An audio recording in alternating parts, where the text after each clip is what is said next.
Selamat pagi dan selamat hari Sabat saya ucapkan kepada semua yang mengikuti perbaktian online Sabat ini. Sabat ini merupakan Sabat kedua dalam kuartal 4 2021. Saya Ratna akan memimpin acara perbaktian kita pada hari ini.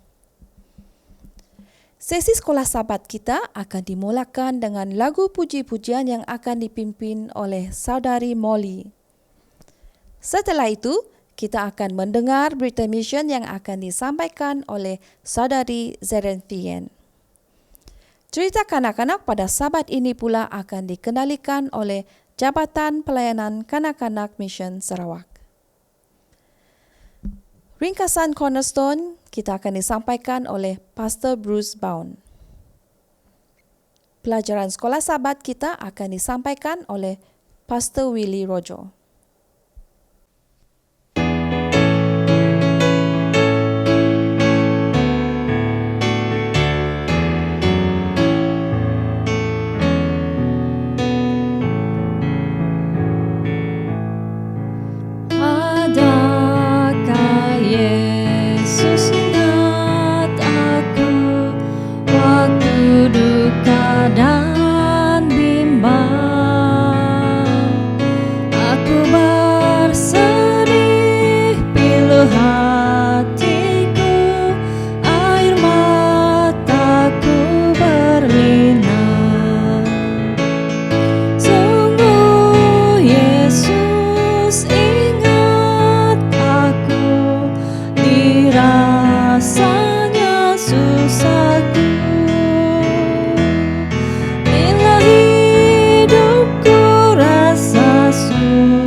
Tajuk berita misi kita pada Sabat ini ialah kepercayaan yang sempurna dari negara Mongolia. Di negara Mongolia, tahun yang paling penting ialah tahun terakhir persekolahan di peringkat menengah atas. Inilah tahun para pelajar bukan sahaja tamat persekolahan mereka, tetapi juga akan mengambil peperiksaan khas untuk menentukan sama ada mereka dapat pergi ke universiti pada tahun seterusnya. Tahun terakhir sekolah di menengah atas adalah tahun istimewa bagi Bono kerana dia juga sudah dibaptiskan. 2 misionari dari gereja Seventh-day Adventist telah datang ke sekolah di mana Bono sedang menuntut untuk mengadakan kelas bagaimana berhenti merokok. Tetapi Bono ingin menghadiri kelas berkenaan kerana dia tidak ada perkara penting yang lain yang dia hendak lakukan.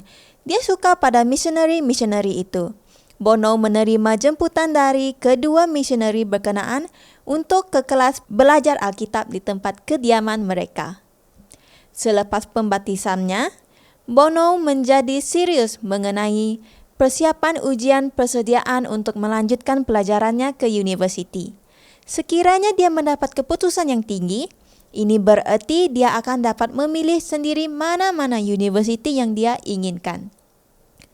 Ramai rakan sekelasnya telah mengambil guru tuition pribadi untuk membantu mereka dalam persiapan ujian kemasukan ke universiti. Pelajar-pelajar yang mengambil bidang sejarah akan belajar kelas peperiksaan untuk sejarah. Pelajar-pelajar yang mengambil bidang kejururawatan akan mengambil kelas peperiksaan berkaitan perubatan. Bono suka matematik, tetapi dia tidak mempunyai wang untuk mendapat seorang guru tuition untuk matematik. Akhirnya, hari peperiksaan pun tiba.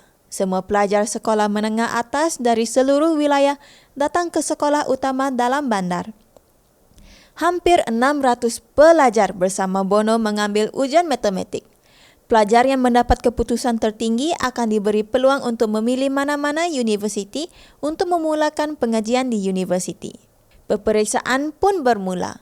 Seorang pegawai peperiksaan menutup pintu dan menguncinya. Dia memberitahu bahawa pelajar-pelajar hanya boleh meninggalkan bilik peperiksaan selepas masa tamat dan selepas ujian mereka disemak dan diberi markah beserta grade. Setelah beberapa jam, seorang guru pun masuk ke dalam bilik peperiksaan. Dia memberitahu keputusan ujian hanya boleh diumumkan keesokan harinya. Apabila Bono bangun pada keesokan harinya, dia nampak keadaan basah dan bersih sebab ada hujan lebat pada waktu malam. Cuaca sangat baik pada pagi itu apabila matahari mulai terbit.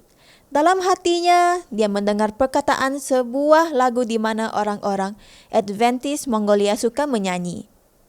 Di sekolah, Bono melihat kawan-kawannya berkumpul dekat papan kenyataan sekolah yang terpampar dengan keputusan peperiksaan semalam.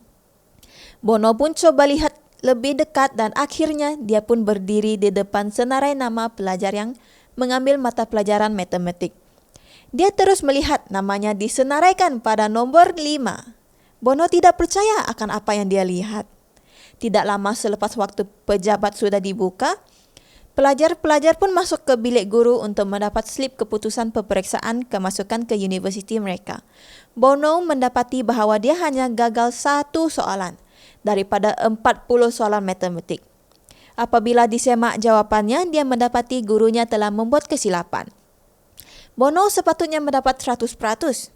Gurunya memberitahu dia sudah menyemak setiap kertas 2 kali dan dia tidak mahu melayan apa-apa lagi.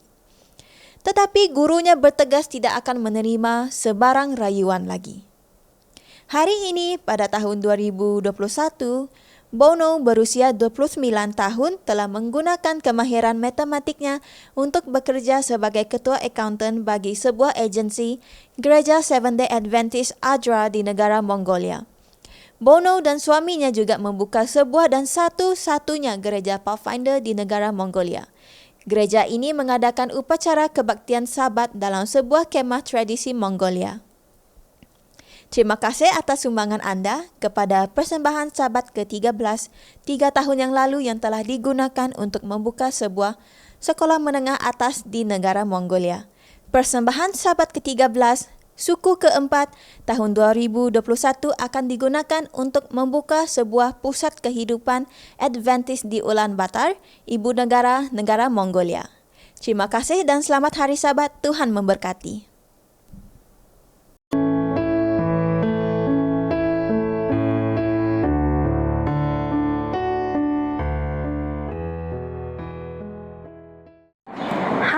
Selamat pagi, selamat hari Sabat. Anti ucapkan kepada semua anak-anak di rumah. Pada pagi Sabat ini, Anti BI ini telah ditugaskan untuk menyampaikan pelajaran Alkitab kepada anak-anak. Okey, sebelum kita meneruskan kepada pelajaran Alkitab kita, mari kita melihat apakah tajuk yang akan Anti bawakan. Okey, tajuk pelajaran Alkitab kita pada hari ini adalah melarikan diri dari Jericho. Okey, apakah itu Jericho? Mungkin anak-anak Ada yang tahu, ada yang tidak tahu kan?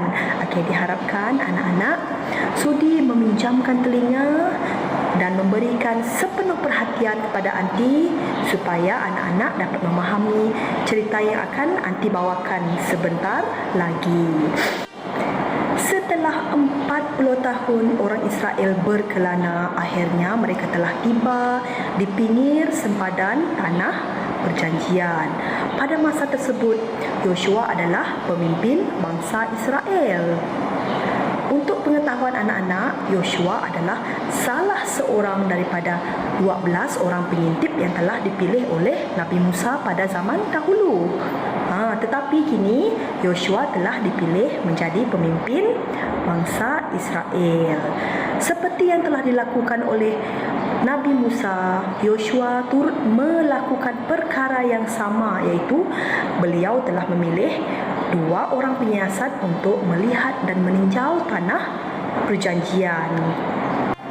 Setelah memilih 2 orang penyiasat tersebut, Yosua pun berkata kepada penyiasat itu, "Pergi dan lihatlah kawasan itu." Lalu 2 orang penyiasat itu pun terus berjalan ke kota Jericho. Jericho itu adalah sebuah kota. Okey, seterusnya 2 orang penyiasat itu telah memilih sebuah rumah yang berdekatan dengan tembok kota Jericho. Mereka pun mengetuk pintu rumah tersebut. Mendengar bunyi ketukan pintu, Rahab pemilik rumah tersebut pun membuka pintu tersebut. Apabila melihat 2 orang penyiasat tersebut, dia tahu itu bukannya orang Jericho, itu adalah orang Israel. Sebenarnya pada masa tersebut, Rahab dan seluruh warga Jericho telah mengetahui tentang bangsa Israel. Pada masa itu, perkara tersebut sangat menakutkan raja malahan askar-askar di Jericho. Namun demikian, Rahab tetap menyuruh 2 orang asing itu masuk ke rumahnya. Setelah bercerita dan bercakap dengan 2 orang penyiasat tersebut, Rahab pun membawa penyiasat tersebut naik ke atas bumbung rumahnya. Lalu dia pun mengambil jerami dan menutup penyiasat tersebut. Malangnya, terdapat beberapa orang telah melihat 2 orang penyiasat tersebut pergi ke rumah Rahab. Mereka telah melaporkan perkara tersebut kepada raja. Oleh itu, raja telah mengirimkan askar-askarnya untuk menangkap penyiasat tersebut. Lalu, askar itu pun pergi menuju ke rumah Rahab. Tok, tok, tok. Rahab pun membuka pintu luas-luas. Askar itu pun berkata, "Bawa keluar orang yang berada di rumah kamu. Mereka itu adalah penyiasat," kata askar. Tetapi Rahab pun menjawab, "Ya, mereka ada ke sini tadi, tetapi mereka telah pergi. Jika kamu segera pergi, kamu mungkin dapat menangkapnya," kata Rahab. Setelah mendengar penerangan daripada Rahab, askar-askar tersebut pun terus mencari penyiasat tersebut. Setelah keadaan sunyi, Rahab pun pergi ke bumbung rumahnya. Dan dia pun berkata, "Kami telah mengetahui bagaimana hebatnya Tuhan Israel telah mengeringkan Laut Merah dan membantu orang Israel merentas laut tersebut. Kami patah semangat. Kami ketakutan," kata Rahab. "Sekarang saya telah melayani kalian berdua dengan sangat baik. Berikanlah tanda kepada saya bahawa kamu juga akan melayani keluarga saya dengan baik," kata Rahab. "Kami akan membalas jasa kamu," kata 2 orang penyiasat tersebut. "Nyawa kami menjadi taruhan. Jangan sesekali memberitahu kepada sesiapa di Jericho tentang kami dan apa yang telah kami lakukan, supaya semasa Tuhan kami telah memberikan tanah ini, kamu akan selamat." Lalu, tanpa membuang masa, Rahab pun mengambil seutas tali yang berwarna merah untuk membantu dua orang penyiasat tersebut turun dari tingkap rumahnya. Sebelum dua orang penyiasat itu pergi, mereka sempat mengingatkan Rahab, ikatlah tali merah ini di tingkapmu, jangan sesekali membukanya. Jadi Rahab pun mengikat dengan teliti tali tersebut pada tingkapnya. Ingat, tali ini mesti ada di sini. Apabila kami kembali nanti, kami akan menyelamatkan kamu dan seluruh keluarga kamu di dalam rumah ini, kata penyiasat tersebut. Jauh di sudut hatinya, Rahab tahu dia telah mempelajari perkara yang penting pada hari tersebut. Rahab dapat merasai kekuasaan Tuhan orang Israel. Tuhan orang Israel adalah Tuhan yang benar. Dia telah menjadikan Tuhan orang Israel sebagai Tuhannya semenjak dari itu. Akhirnya, dua orang penyiasat tersebut kembali dengan selamat di kemah bangsa Israel. Jadi, begitulah cerita berkenaan dengan dua orang penyiasat yang telah melarikan diri dari Jericho. Seterusnya, Aunty ingin mengajak anak-anak untuk membaca ayat hafalan kita pada hari ini. Okey, ayat hafalan kita ialah dari Matius 6 ayat 33. Tetapi carilah dulu kerajaan Allah dan kebenarannya, maka semuanya itu akan ditambah kepadamu. Matius 6 ayat 33. Mesej kita pada hari ini adalah bersama-sama keluarga gereja kita mendengar dan mempelajari apa yang penting. Sekian, bye-bye.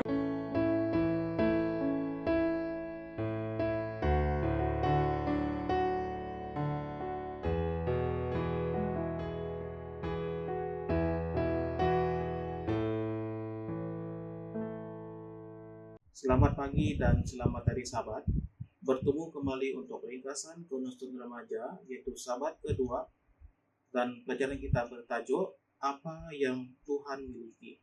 Ayat inti kita diambil dari Matius 22 ayat 37 sampai ke 40 yang berbunyi, jawab Yesus kepadanya, kasihlah Tuhan Tuhanmu dengan segenap hatimu dan dengan segenap jiwamu dan dengan segenap akal budimu. Itulah hukum yang terutama dan yang pertama.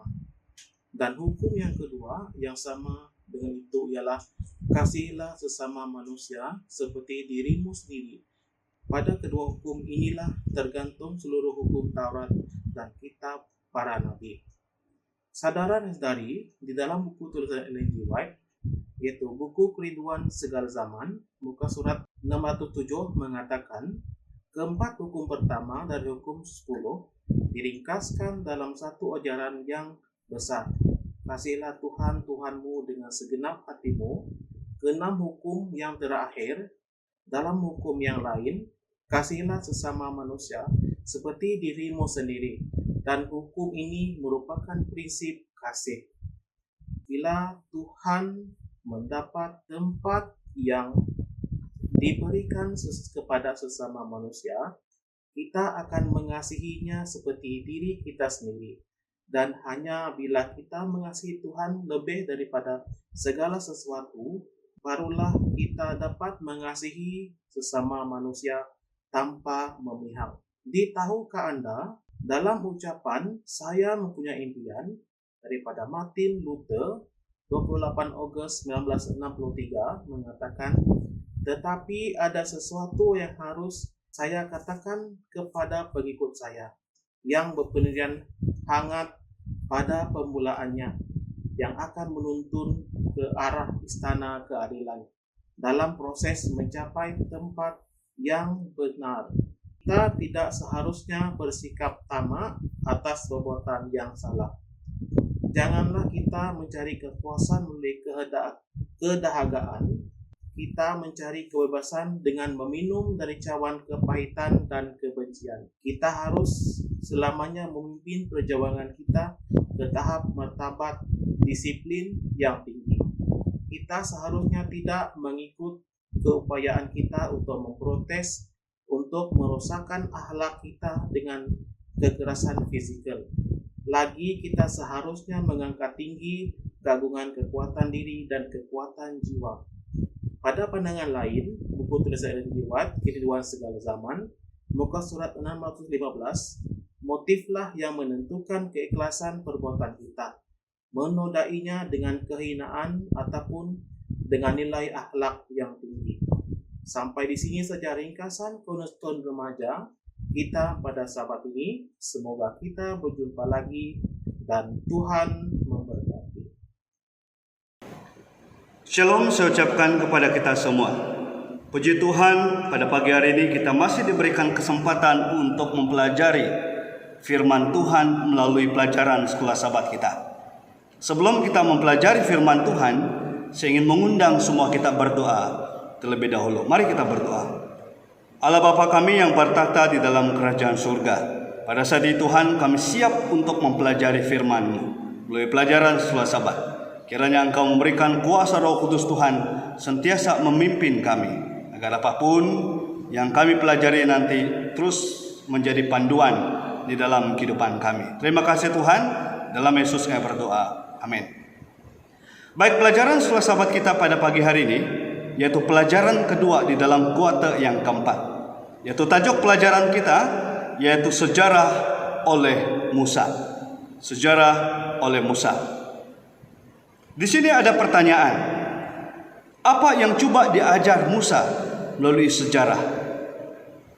Bacaan pelajaran minggu ini kita boleh buka di dalam buku Ulangan 1 sampai 3, Keluaran 32 ayat 29 sampai 32, Bilangan 14, Kejadian 15 ayat 1 sampai ayat 16, dan Yohanes 14 ayat yang ke-9. Ayat hafalan kita pada pagi hari ini kita boleh buka di dalam buku 1 Korintus 10 ayat 3 dan ayat 4. Mereka semua makan makanan rohani yang sama, dan mereka semua minum minuman rohani yang sama. Sebab mereka minum dari batu karang rohani yang mengikuti mereka, dan batu karang itu ialah Kristus. Pendahuluan pelajaran sekolah sahabat kita pada saat ini adalah, pada dasarnya, pada masa sebelum bangsa Israel akhirnya akan memasuki tanah Kanaan, Musa memberikan mereka satu pelajaran sejarah yang sangat penting. Satu tema yang diulang-ulang di dalam seluruh Alkitab. Ingatlah apa yang Tuhan telah lakukan untuk mereka, untuk kita juga pada masa lalu. Musa mengulas sejarah Israel dalam biodata pertamanya. Dalam kitab Ulangan, dia mengingatkan orang-orang bagaimana Allah memperlakukan mereka. 40 tahun akhirnya sampai di padang gurun, di tanah Kanaan, sepanjang perjalanan mereka ke tanah Kanaan. Nasihat ini harus memberikan satu makna di dalam kehidupan kita. Kita yang sedang berada di dalam sempadan tanah perjanjian yang lebih baik dalam meninjau sejarah masa lalu, kita setelah menempuh setiap langkah maju kedudukan kita sekarang. Ini yang dikatakan oleh tulisan Nyonya White kepada kita. Topik-topik pembahasan kita pada saat ini adalah, yaitu Tuhan menanggung dosa bangsa Israel. Tuhan memenuhi nubuatan tergenapi. Tuhan memberkati bangsa Israel 1000 kali lebih banyak. Tuhan mengampuni bangsa Israel dan manusia.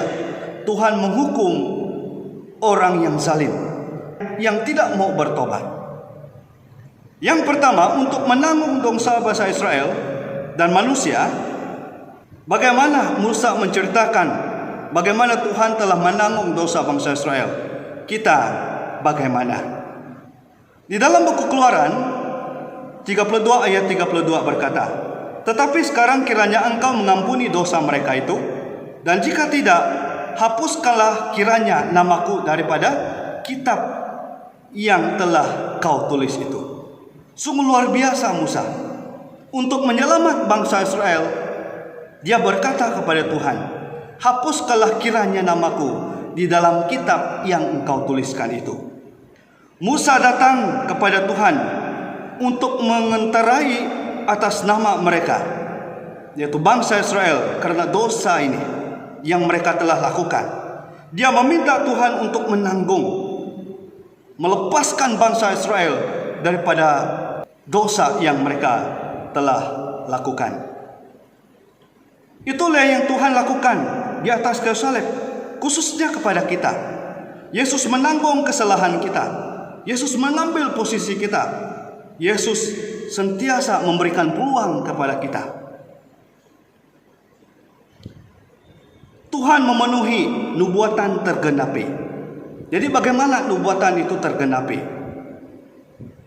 Kalau kita buka di dalam buku Ulangan 1 ayat 3 berkata kepada kita, pada tanggal 1 bulan 11 tahun ke-40 berbicaralah Musa kepada orang Israel sesuai dengan segala yang diperintahkan Tuhan kepadanya demi mereka. Ketika bangsa Israel mulai menolak untuk memasuki tanah Kanaan, jadi Tuhan menghukum mereka.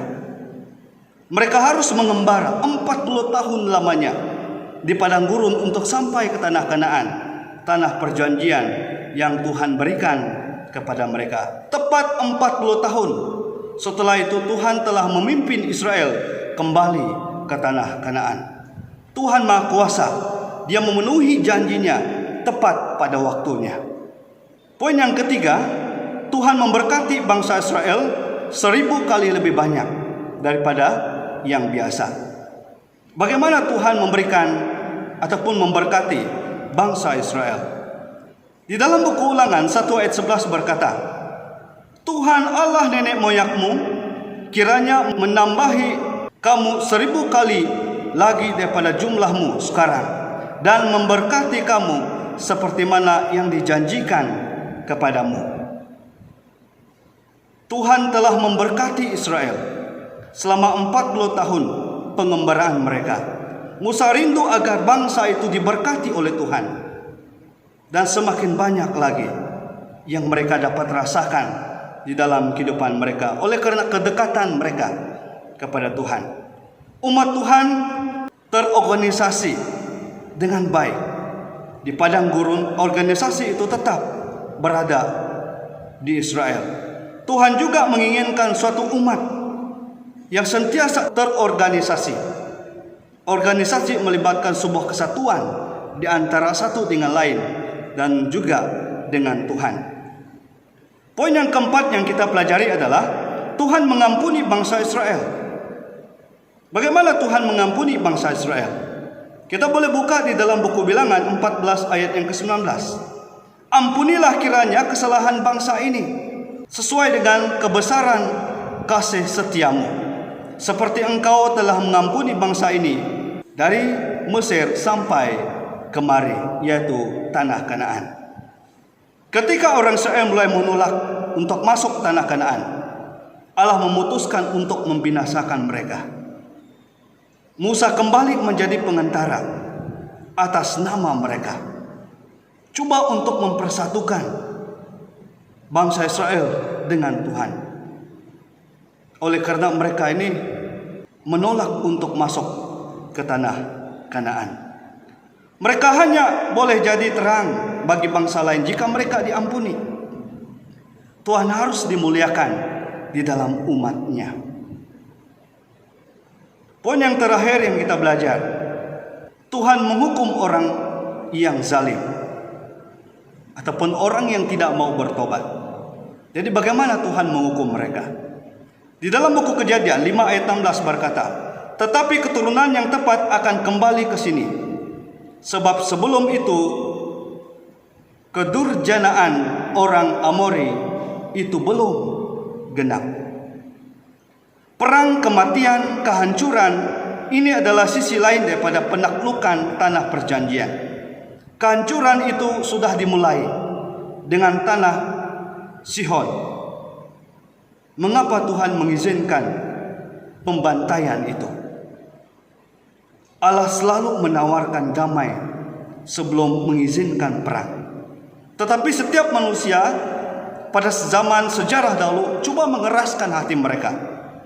untuk tidak mau menerima perdamaian yang ditawarkan Tuhan pada saat itu. Jika kita meninjau sejarah bangsa-bangsa dan orang-orang yang menghormati dan mempercayai Allah, kita akan melihat bahwa mereka diselamatkan dari sebuah kehancuran tersebut.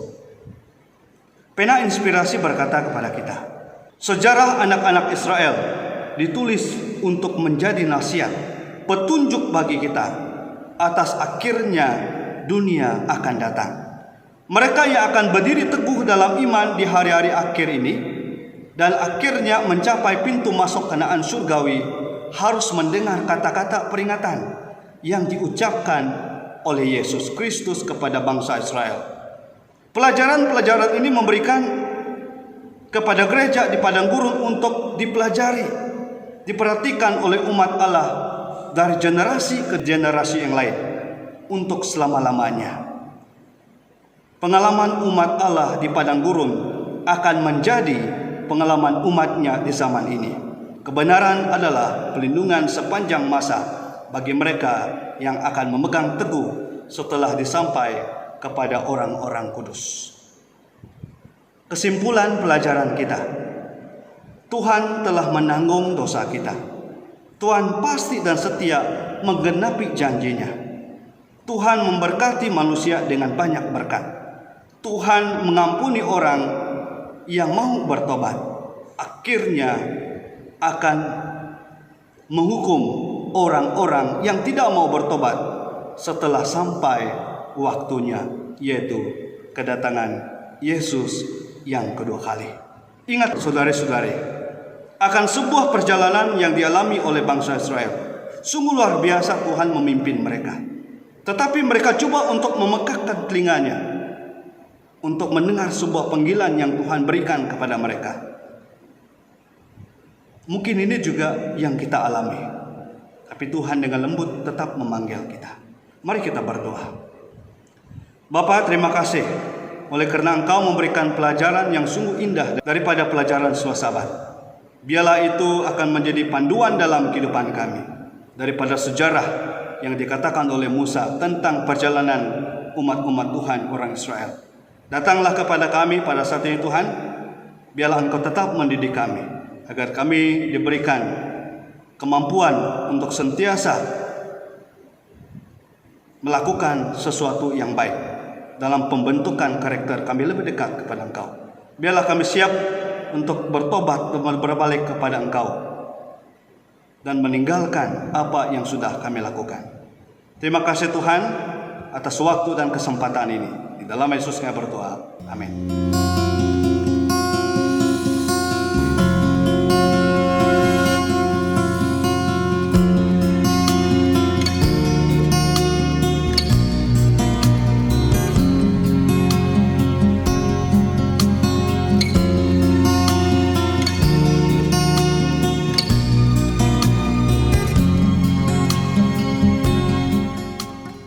Selamat Hari Sabat dan bertemu lagi dalam sesi kebaktian kedua. Doa persembahan dan perpuluhan akan dipimpin oleh Pastor Sabat Tusit. Khotbah kita pagi ini akan disampaikan oleh Pendeta Saronadi Butar-Butar dari Indonesia. Mari kita berdiam seketika, saya pimpin kita di dalam doa. Bapa kami yang bertakhta di dalam kerajaan surga, Tuhan pencipta segala sesuatu, Tuhan yang kami kenal melalui Yesus Kristus. Pada pagi Sabat yang indah ini, yang penuh bermakna ini, ya Tuhan, Allah kami yang pencipta segala sesuatu, kami dengan senang hati, dengan sukacita datang ke hadirat Tuhan, memuji dan memuliakan nama Tuhan. Bapa, pada pagi ini juga kami dengan kerendahan hati kami, dengan sukacita kami ya Tuhan, kami kembalikan seluruh segala persembahan, segala perpuluhan, serta segala dana di hadapan Engkau, ya Bapa, supaya semuanya ini digunakan untuk menjadi saluran berkat, digunakan untuk kemuliaan Tuhan sampai Yesus datang kali yang kedua. Berkati semua kami ya Tuhan, dan kami berdoa juga kepada saudara kami yang masih belum lagi bersedia untuk mengembalikan persembahan dan perpuluhan. Biarlah Roh Kudus Tuhan terus bekerja di dalam kehidupan mereka. Terima kasih ya Tuhan, ampuni segala dosa dan kesalahan kami. Inilah doa kami layangkan penuh dengan iman kami. Dalam nama Yesus kami mengucap syukur dan berdoa. Amin. Shalom, saudara-saudaraku, para penonton Hope Media Sarawak. Pada saat ini kita akan membahas sebuah judul atau tajuk bersyukur dalam keterbatasan. Kita sebagai manusia memiliki keterbatasan masing-masing. Setiap kita mempunyai batas atau limit pribadi lepas pribadi. Tidak ada satupun manusia yang tanpa batas di tengah-tengah dunia ini. Lebih-lebih di masa pandemi ini, keterbatasan kita sungguh teramat sangat terbatas sama sekali. Di dunia ini semua ada batasnya. Kalau kita naik kereta api, ada batasnya, seat terbatas. Kalau kita membeli sesuatu, ada batasnya, unit terbatas. Semua serba terbatas. Sesungguhnya kita lemah, namun angkuh. Sekali lagi saya ulangi, Bapak Ibu, saudara-saudaraku, sesungguhnya kita lemah, namun angkuh. Kita lemah bagaikan kertas, bahkan kita hidup kita pun dikelilingi oleh kertas dan kertas. Kita lemah bagaikan kertas yang gampang terkoyak, kertas yang gampang tersobek. Itulah gambaran kehidupan kita ini, di mana kita sesungguhnya lemah, namun kita sombong. Kita hanya dikelilingi oleh kertas. Sijil kelahiran kita adalah kertas. Ijazah kita, sertifikat kita juga kertas. Sijil perkawinan kita pun kertas. Paspor yang kita miliki pun kertas. Surat tanda kepemilikan rumah juga kertas. Bahkan uang yang ada di kantong kita pun kertas. Kehidupan kita layaknya hanya dikelilingi kertas dan kertas. Namun kita angkuh dan sombong. Seiring waktu berlalu, semua akan dirobek, kemudian dibuang dan dibakar.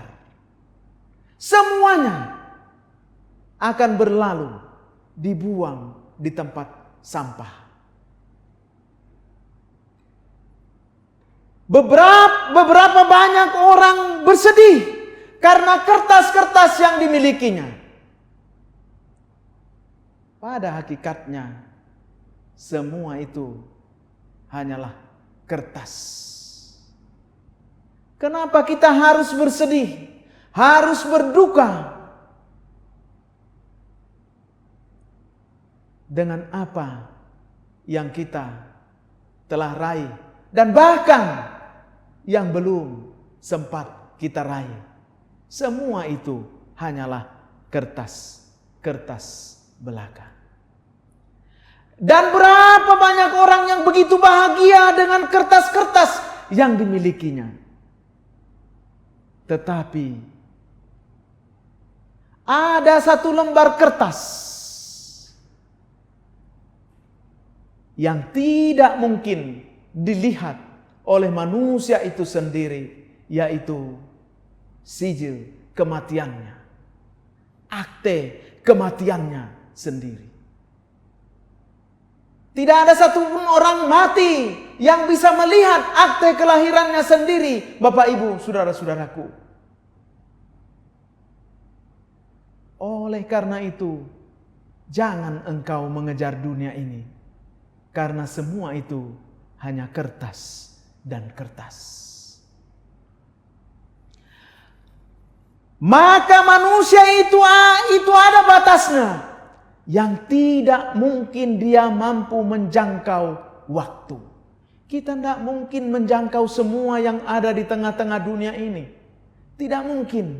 Bahkan waktu saja pun kita tidak mampu menjangkaunya. Sebab waktu akan berjalan senantiasa. Waktu selalu present, namun suatu masa kita akan absen. Ada sifat yang unik di tengah-tengah dunia ini yang disebut dengan duineka dunia. Duineka dunia itu artinya di dunia ini selalu berdua berpasangan satu dengan yang lain.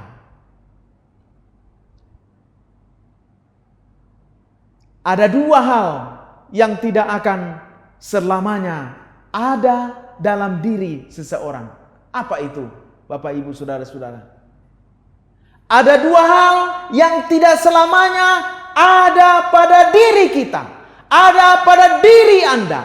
Ada pada diri kita semua yang ada di tempat ini. Ada dua hal yang tidak selamanya ada, yaitu masa muda. Masa muda kita ini akan berlalu. Tidak ada yang abadi di tengah-tengah dunia ini, karena masa muda ini akan berlalu. Yang kedua adalah kekuatan kita. Kalaupun otot kita, seorang binaragawan yang memiliki otot yang besar, maka suatu waktu ada batasnya. Otot itu tidak akan pernah berfungsi lagi. Ada masanya. Yang berikut, dan ada dua hal yang berguna bagi setiap orang. Ingat, ada dua hal yang berguna bagi setiap orang. Yang pertama adalah hati yang mulia. Hati yang mulia ini berguna bagi setiap orang. Hati yang mulia ini kita gunakan untuk bersahabat, untuk melayani orang lain, untuk menolong orang lain. Itulah hati yang mulia. Hati yang mulia terbentuk dari sikap yang mulia. Begitu juga hati yang buruk terbentuk dari sikap yang buruk. Kalau hatimu mulia, berarti engkau akan bersikap mulia. Demikian sebaliknya, jika hatimu mulia, maka sikapmu pun akan mulia. Oleh karena itu, selidiki hatimu, Bapak Ibu, saudara-saudaraku, para pemirsa, para penonton Hope Media Sarawak. Selidiki hatimu, apakah hatimu sudah mulia atau tidak? Inilah saat kita untuk menyelidiki hati kita. Sebab yang mulia lahir dari yang mulia. Yang buruk lahir dari yang buruk. Hati yang mengampuni. Ada dua hal tadi. Yang pertama adalah hati yang mulia. Yang kedua adalah hati yang mengampuni. Di dalam Matius 5 ayat 44 dikatakan, tetapi aku berkata kepadamu, kasihilah musuhmu dan berdoalah bagi mereka yang menganiaya kamu. Inilah hati yang mengampuni. Mulia dan mengampuni. Ini dua hal yang akan berguna bagi setiap orang. Setiap orang akan memiliki hati yang mulia ini manakala hatinya mulia. Setiap orang akan mengampuni manakala dia mengingat perintah Yesus. Yesus berkata, tetapi aku berkata kepadamu, kasihilah musuhmu dan berdoalah bagi mereka yang menganiaya kamu. Juga ada dua hal pula yang akan mengangkat derajat seseorang. Kita lihat di gambaran ini ada crane. Crane itu mengangkat. Dua hal ini adalah yang akan mengangkat derajat seseorang yang kita harus ingat. Yang pertama adalah sikap rendah hati. Manakala kita rendah hati di tengah-tengah dunia ini, maka dunia ini akan aman. Tidak ada lagi percekcokan, tidak ada lagi perselisihan. Dan itu akan mengangkat derajat kita. Sebab Yesus pernah berkata, dia akan ditinggikan ketika dia merendahkan hatinya. Tetapi barang siapa yang meninggikan hatinya, maka dia akan direndahkan. Yang kedua adalah berbagi kasih. Dua hal ini, sikap rendah hati dan berbagi kasih, akan mengangkat derajat kita. Saudara-saudaraku, maukah saudara diangkat oleh Tuhan derajat saudara? Amin, saudara? Amin. Belajarlah untuk memiliki prinsip hidup. Apa itu prinsip hidup? Prinsip hidup, inilah prinsip hidup. Allah takkan melupakan kebaikan yang engkau beri, kesusahan orang lain yang engkau atasi, dan mata yang hampir saja menangis lalu kau buat bahagia. Hiduplah di atas prinsip. Jadilah orang baik meskipun kau tak diperlakukan baik oleh orang lain. Inilah prinsip hidup yang senantiasa harus dimiliki oleh orang umat Tuhan. Bahwa kita harus menjadi orang baik meskipun engkau tidak diperlakukan baik oleh orang lain. Saudaraku, sadarilah bahwa hidup kita ini harus berfaedah, bermanfaat, berguna bagi orang lain. Ada 3 hal fase dalam hidup yang tampak dari kita. Ini fase yang pertama. Masa puber. Kita punya waktu dan kekuatan, tetapi tidak punya uang. Ini pada masa-masa puber kita punya waktu yang berlimpah, waktu yang banyak, punya kekuatan yang hebat, namun kita tidak punya uang. Pernahkah saudara tidak memiliki uang? Saya sering kali tidak memiliki uang. Fase yang kedua, masa bekerja kita. Inilah fase yang kedua dalam kehidupan ini. Fase yang pertama tadi adalah masa puber kita, yang kedua adalah masa bekerja kita. Apa yang terjadi dalam masa bekerja kita? Saudara-saudaraku yang terkasih di dalam nama Yesus, apa yang terjadi pada masa-masa kerja ini? Punya uang dan kekuatan, tapi tidak punya waktu. Kita punya uang, punya kekuatan, namun tidak punya waktu. Ini pun menjadi masalah dalam hidup kita. Fase yang ketiga, yaitu masa tua kita. Pada masa tua kita apa yang terjadi, Bapak Ibu saudara-saudaraku yang dikasihi Tuhan? Apa yang terjadi? Mari kita lihat. Punya uang dan punya waktu, tetapi tidak punya kekuatan lagi. Inilah fase kehidupan. Ada 3 fase dalam kehidupan kita yang kita harus lalui di tengah-tengah dunia ini. Manfaatkanlah kesempatan hidup sebaik-baiknya selagi masih bisa bernapas. Penting sekali untuk kita sekali-kali menggunakan kalkulator di dalam kehidupan ini. Kita seringkali lupa akan apa yang telah kita miliki, namun kita selalu berdoa akan apa yang tidak kita miliki.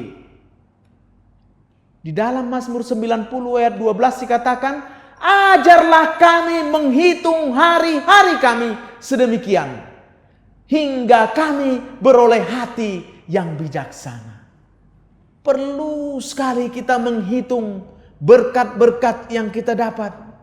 Orang-orang Kristen itu seringkali berdoa akan apa yang belum dia miliki.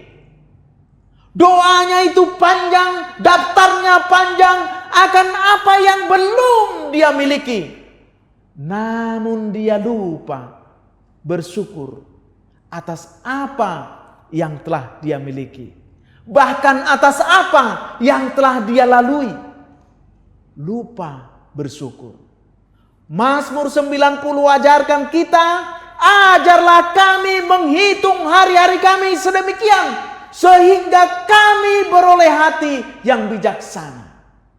Terkadang rumus-rumus kehidupan pun perlu kita gunakan untuk menghitung berkat-berkat dan anugerah yang telah lampau, yang telah kita nikmati, yang telah berlalu. Jangan hanya berfokus pada akan apa yang belum engkau miliki, namun engkau lupa bersyukur dengan apa yang belum engkau miliki. Saudara-saudaraku, perlu sekali kita merenungkan hal ini. Camkanlah ini baik-baik, saudaraku.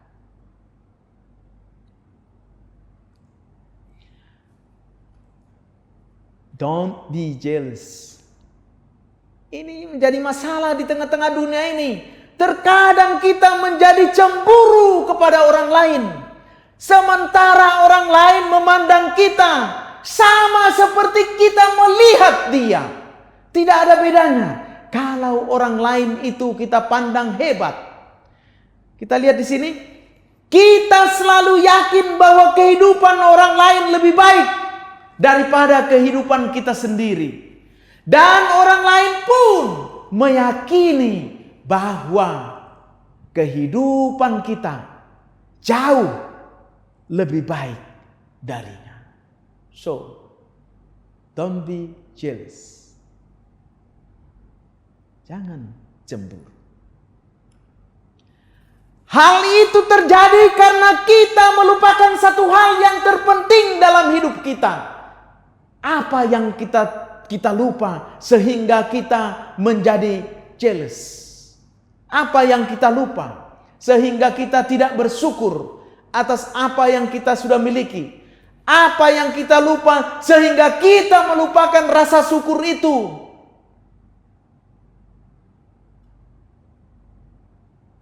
Bersikap mensyukuri apa yang sudah kita miliki. Belajar bersyukur atas apa yang engkau telah miliki di tengah-tengah dunia ini.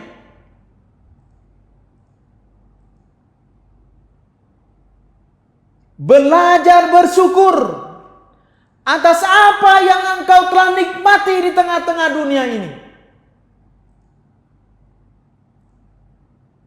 Ketika kita melupakan itu, maka hati kita ini akan menjadi buruk. Ingat, jika engkau ingin mulia di hadapan Tuhan, engkau harus memiliki hati yang mulia. Orang yang berbahagia bukanlah orang yang hebat dalam segala hal, Tidak. Tetapi orang yang bisa menemukan hal yang sederhana dalam hidupnya dan mengucap syukur. Tidakkah ada sesuatu yang sederhana di dalam hidupmu, brother and sister? Tidakkah engkau menemukan sesuatu yang sederhana di dalam hidupmu?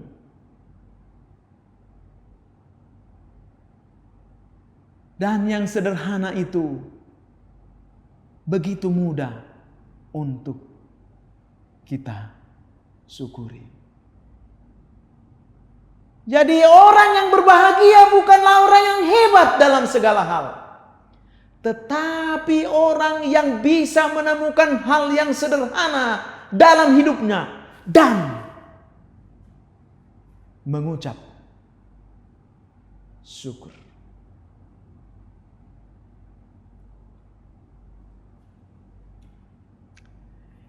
Hidup ini diibaratkan seperti es krim. Nikmatilah sebelum mencair. Hidup ini seperti es krim. Saya pernah makan es krim di Sarawak.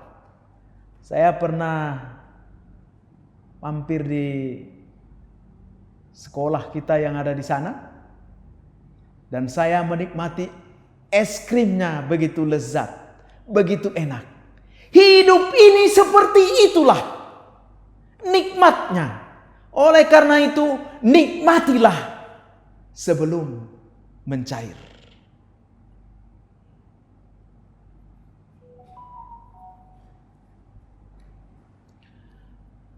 Oleh sebab itu, nikmatilah hidup sebelum hidup tidak bisa dinikmati, dan selalu bersyukur atas segala nikmat dan karunia hidup yang telah dikaruniakan Tuhan bagi kita. Saudaraku, seringkali kita lupa untuk mengucap syukur atas karunia-karunia yang telah kita nikmati di dalam hidup ini. Jika Anda sering lupa, bertobatlah.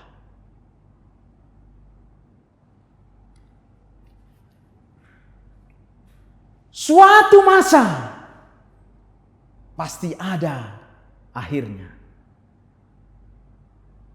Apapun masanya, baik masa kejayaan, baik masa kenikmatan, baik masa senang, baik masa tidak senang pun ada batasnya. Karena di dunia ini tidak ada yang kekal. Semua ada batasnya. Tidak capek pun perlu istirahat. Tidak kaya pun perlu bersyukur. Saudara-saudaraku,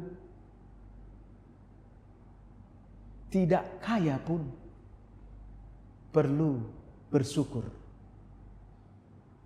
Apalagi kalau kita kaya, harus lebih banyak bersyukur.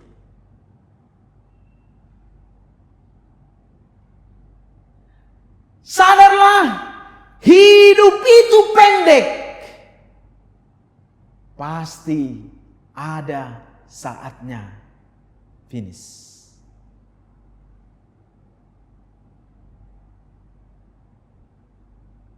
Apakah mulai saat ini saudara-saudaraku mau bersyukur kepada Tuhan?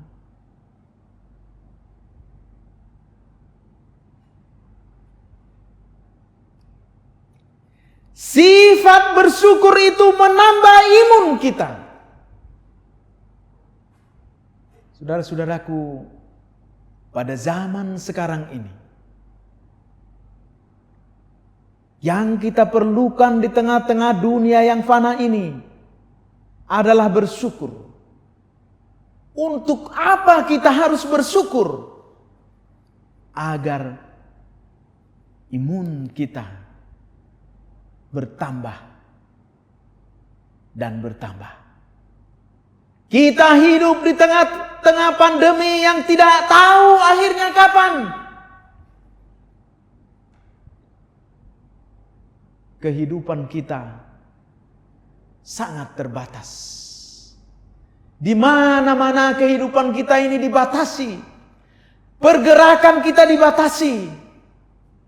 Sehingga semua aspek kehidupan di saat masa pandemi ini terbatas dan dibatasi oleh peraturan-peraturan, oleh protokol kesehatan, oleh peraturan-peraturan kerajaan, peraturan-peraturan negara, peraturan-peraturan pemerintah yang melarang kita.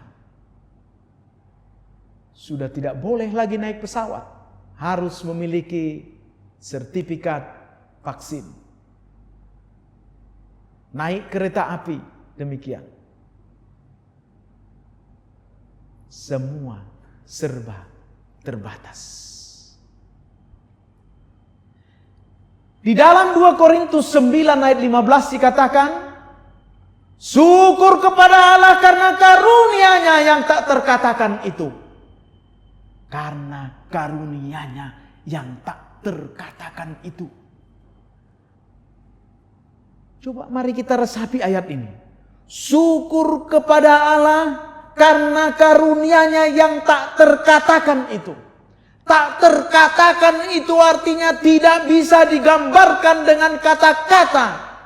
Tidak bisa digambarkan dengan suara. Tidak bisa digambarkan dengan perkataan-perkataan kita. Itulah sebabnya kita harus bersyukur kepada Tuhan. Karena rasa syukur itu akan meningkatkan imun kita. Karena dengan imun yang tinggi, imun yang kuat, maka kita akan terlindungi dari koronces.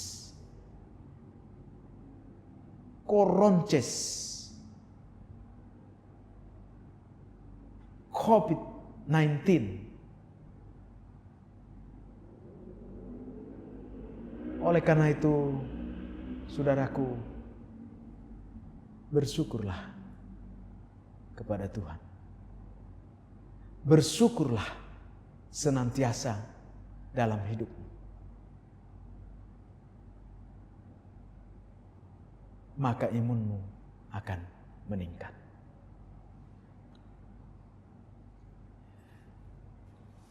Engkau mungkin mengeluh karena pekerjaanmu berat, saudaraku.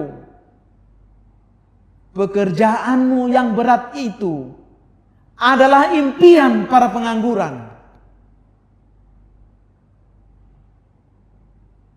Engkau mungkin bersungut, Tuhan, pekerjaanku ini begitu berat. Ingat, pekerjaanmu yang berat itu adalah impian para pengangguran, orang yang tidak memiliki pekerjaan.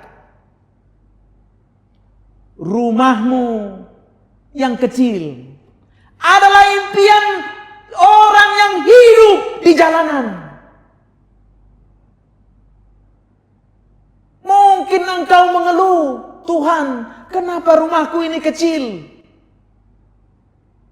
Namun ingat, rumahmu yang kecil itu adalah impian orang yang hidup di jalanan. Homeless. Hartamu yang sedikit itu adalah impian orang yang terlilit hutang. Maka bersyukurlah bahkan dengan sendal jepit yang engkau miliki. Sekali lagi saya katakan, bersyukurlah bahkan atas sendal jepit yang engkau miliki. Karena di luar sana ada orang yang tidak memiliki kaki.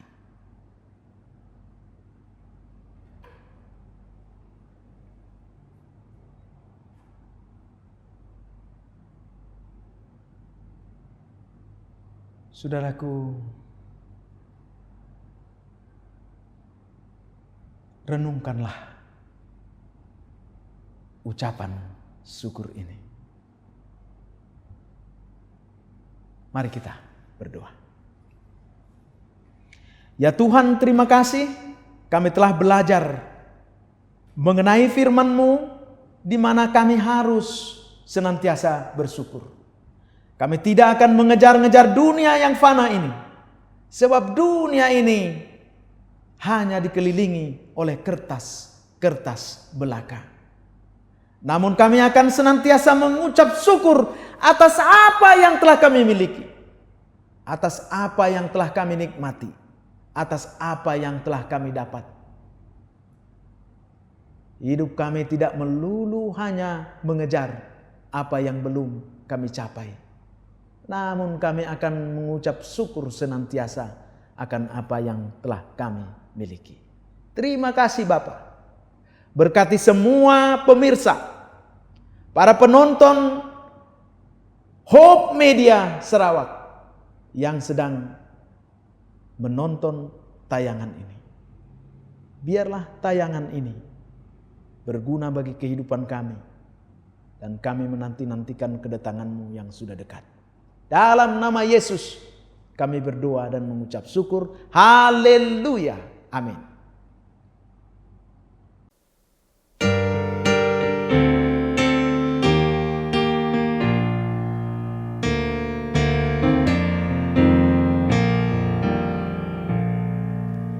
Ya Rajaku yang mulia, segala hormat ku beri.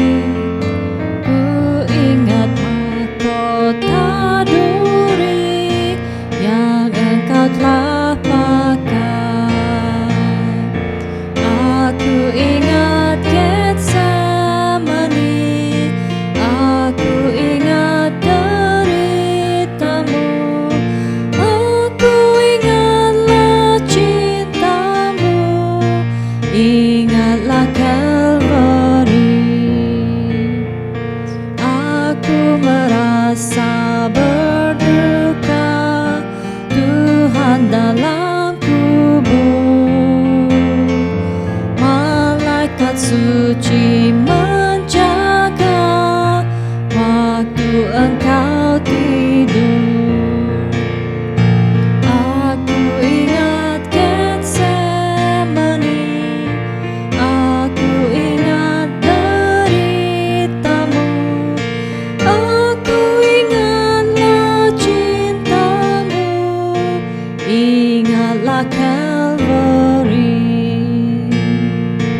Aku ikut jejak orang, hadiah diberikan.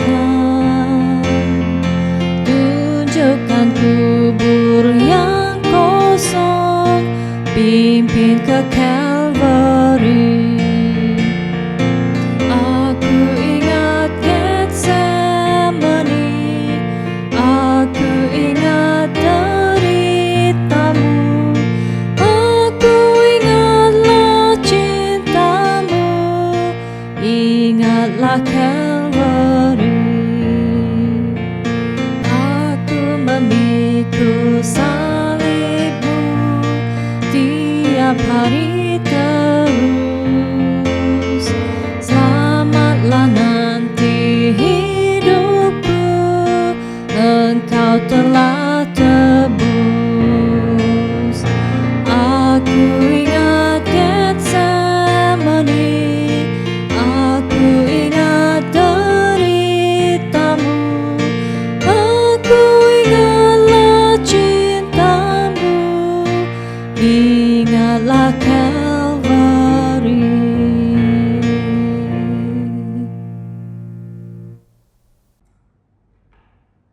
Kita berdoa. Terima kasih Bapa. Engkaulah Allah kami yang telah merahmati kami. Merahmati kami dengan apa saja yang telah kami miliki di rumah. Apa saja yang telah kami miliki di dalam perbendaharaan rumah kami masing-masing. Dan apa yang kami nikmati. Semuanya itu kami mengucap syukur kepadamu. Terima kasih Bapa. Engkau telah memberkati seluruh pemirsa kami. Seluruh penonton Hope Media Sarawak. Engkau hadapkanlah wajahmu kepada mereka dan berilah damai sejahtera. Dalam nama Yesus kami berdoa. Haleluya. Amin. Terima kasih kepada Anda yang telah mengikuti perbaktian online pada Sabat ini. Semoga mesej yang telah disampaikan memberi manfaat dan mendorong pembangunan rohani setiap kita yang mendengar. Semoga kita bertemu lagi di lain waktu. Tuhan memberkati.